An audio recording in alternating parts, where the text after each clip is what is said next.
Hey everybody, hope you're doing well. My name is Cloud Gamer. Today we're gonna do a little bit reaction of an interview on a podcast called Friends Per Second, and I will have a link below to the full interview with Matt Booty. Yeah, so I cut it up what I found really fun, interesting. So I will talk a little bit between these cuts. So I'm not gonna babble anymore. Let's just jump in and look at this right now.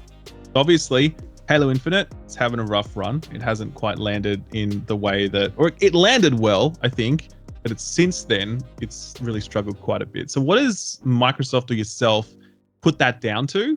And what is the general approach for the next little while to get that back on track? Yeah, well, you put it well, right? I mean, in December, I think we had a peak of around 20 million players playing the game, and just kudos to the team for building and shipping a game during some pretty challenging times, right? Like last year, still in the midst of the pandemic, still everybody trying to figure out how to adapt to remote work and hybrid work, which I think if there is a worst case condition for trying to get games done there, it is the big multi-hundred person team trying to final a game, right? And just went smack into that. So kudos on shipping it. As is apparent, these days with a game like Halo Infinite, shipping the game is just the beginning. There's got to be a plan for content sustain. There's got to be a plan for regular continuing engagement. And we just fell short on the plan on that. So we have really retrenched. We have got some changes in how the team is set up. We've got some changes in leadership. And we've just got to really get refocused around that sustained content plan and making sure that we're bringing a regular update of content for the players. And, just thank you to the players for sticking with us through this, right? I mean, we know that there is, way more demand and there's so much more we could be delivering. Appreciate the players sticking with us. And that is our focus right now, is on quality of life for the game and getting on a regular cadence of content, getting back to that. And it was, I think, you put it well. It was a little bit of good finish across the finish line, and then sort of the classic runner's mistake of kind of tripping and stumbling as you come across the finish line. And we've got to recover there. So, the burden is on us. The team's very focused on that right now. And it's a reflection of I think something that's very different today than, 5 or 10 years ago in the industry, of just that arc of production really has to focus on what is that plan after you put the game out in the market, because there's really, the phrase of like gone gold or we shipped the game. I don't really know that has as much meaning today as it did, 5 or 6 years ago. Yeah, Halo is really struggling with content, and with this new winter update, I think it's gonna go much smoother. I'm really enjoying the winter update. It's been a lot of fun playing Halo. I actually win so much. I'm gonna talk about multiplayer down the road on another video, how I feel about multiplayers when you're playing alone and all that stuff. Yeah, the winter update is great. There's a lot of people starting complaining already on Twitter and social media, but we are like that. We are negative about everything, aren't we? So yeah, I think 343 is on the right track right now, and I'm looking forward to see what's coming next. So next, they're talking about Perfect Dark and how that's going on right now, and I find it really interesting about that part. Can you give us any update on Perfect Dark? There had been reports about leadership changes, Crystal Dynamics involvement. Can you confirm that any of this is the case, or give us anything really?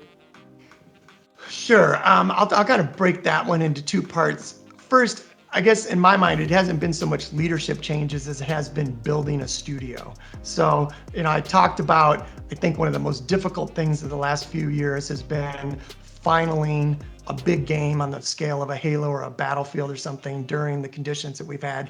Number two has got to be trying to start up a new studio. You don't have the shared history. You don't have people that have worked together for 5 and 10 years. We were doing a lot of experimenting with remote and hybrid and how we could attract talent, and some of it worked, some of it didn't. So it's been less leadership changes and more just the work of building a studio, right? It's a brand new studio.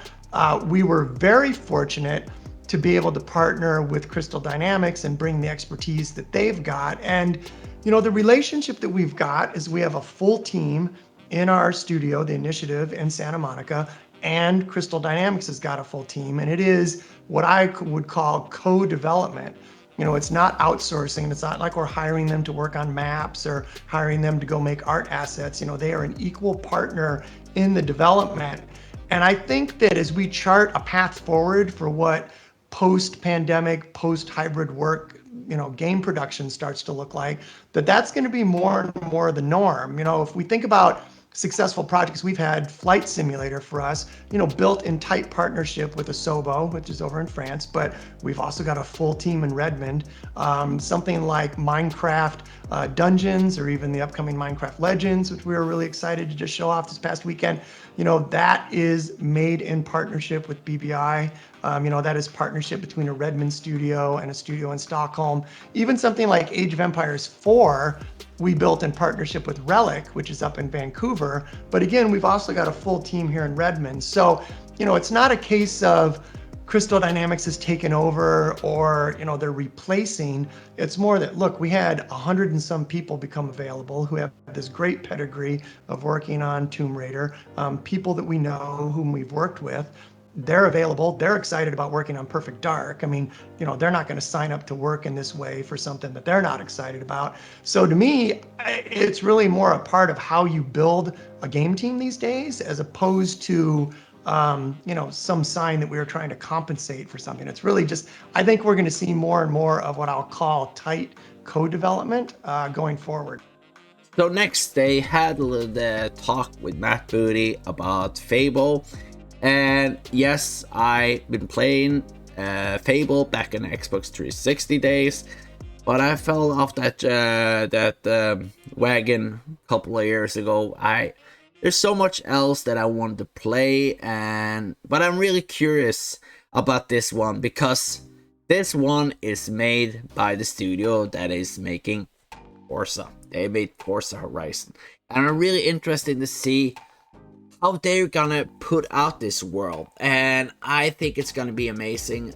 They are so into the perfect worlds, and remember, Forza 5 is a really incredible world. And yeah, I'm just interested to listen to what Matt Booty is saying about this studio making the next Fable. So let's check it out right now. I'm obligated to ask about Fable. I'm the Fable fanboy here. So with Playground Games working on the new one, they make racing games. How did that work out? Did they pitch you? Like, what was the general thought process there?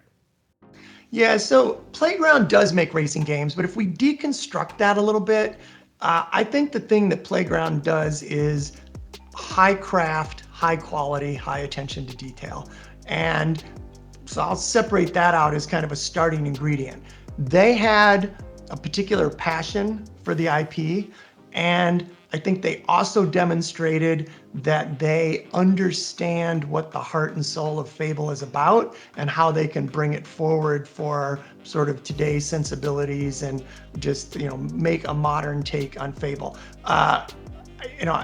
There's stuff that I wish I could share and show, because there's some of the things that I've seen are just so encouraging.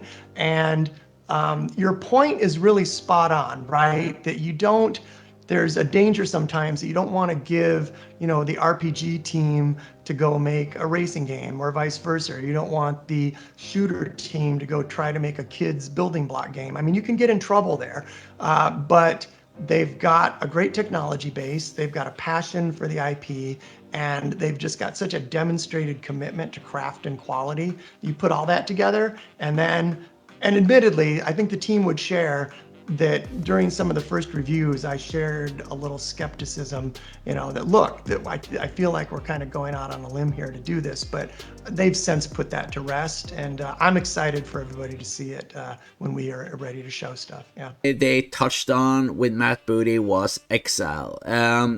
What I would really love to see from Exile, because they are making the greatest RPGs, I love them, and that is Wastelands. I would love to see Exile make a Fallout game. And I've been talking about this a little bit before. We should have more games from Fallout out there. What a perfect match in heaven would be Exile make a Fallout game. Comment down below if you would like to see Exile make a Fallout game, because we have to remember Obsidian is not gonna make a New Vegas still, because they are really working on other games right now. And Bethesda, they are working on Starfield, and then next is gonna be the Elder Scrolls. So I think it's gonna be a long time before we see a new Fallout 5 or something like that. But I would really love to see a Fallout game from Exile. That would be amazing, because they are really good in the details of RPGs. That would be such an amazing thing to see from Exile. But I'm not gonna babble anymore. Let's just jump in and see what Matt Booty and they are talking about in this interview. I remember I played Wasteland 3, and that was the first time I'd played a Wasteland game. It was the first time I think I played anything from in Exile, and I was like, hang on a second, this is like really super good. And it feels like that studio is actually kind of really underappreciated and unrecognized, because I wasn't paying attention to them, right? So they're working on something different now at the moment, yeah? Yeah. Could you share any information about what that is, or can you tell us, like, do you think that's going to be the one that actually people really go, here they are, now I've noticed this studio? Because even then, I don't think Wasteland even hit that, Yeah, well, and Wasteland was great. So I'm not going to steal the team's thunder by, talking too much about what they're making, because I want them to have their moment where they get to reveal that. But I'll say that in the last, call it 6 months or so, of the times when I've gone to see a demo and the team is kind of showing us something new, going to get the demo on what they're working on and the vertical slice of what they got was a really cool moment, because it was actually a moment where we had all the studio heads together, we were reviewing it, and everybody was kind of blown away. It was one of those things where they showed us they started showing us what they were working on. We're a couple minutes in, and I'm like, oh, this isn't bad for what they've got. And then it went a few more minutes, and you're like, oh, they got a lot to show here. And then I'm like, okay, we are 15 minutes into this demo, and this still looks fantastic. And then they're like, okay, so now let us show you the next part, right? So the just what they've got done is great.